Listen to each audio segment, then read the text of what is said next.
Hello yun, what's up guys? Welcome back po ulit sa aking YouTube channel. Ang ating video for today po is paano ba mag-party live or mag-open panel. Ayan, ano ba yung open panel? Ito yan guys.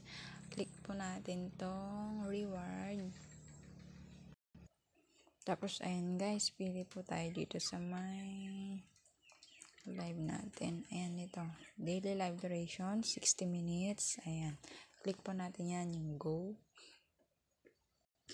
Ayan guys, pag mag-open panel po tayo guys, ang pipiliin po natin is yung voice. Ayan. Pwede tayong pumili ng 4, 6, or ayan, 9. Tapos, i-click po natin yung hold the party. Pero yung guys, pag kunwari magso-solo live kayo na habang naka-panel. Pero depende po kasi yun sa ano niya, kung ilang hours yung solo live nyo eh. Kung normal na solo live lang kasi 1 hour.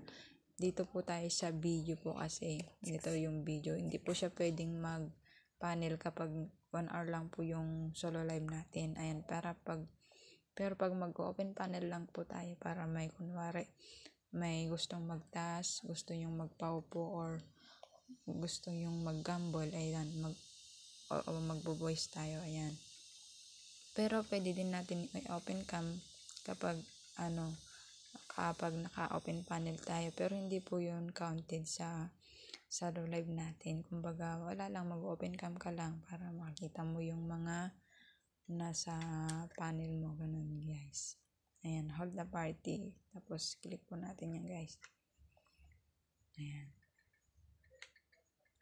Ayan, tapos ganyan na po siya. Ayan.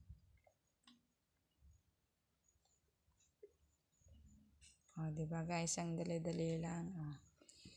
Pwede na kayong umupo dyan, ganoon. Bale, yun lang po guys. Thank you for watching. Huwag pong makalimutan mag-like, comment, subscribe. Salamat.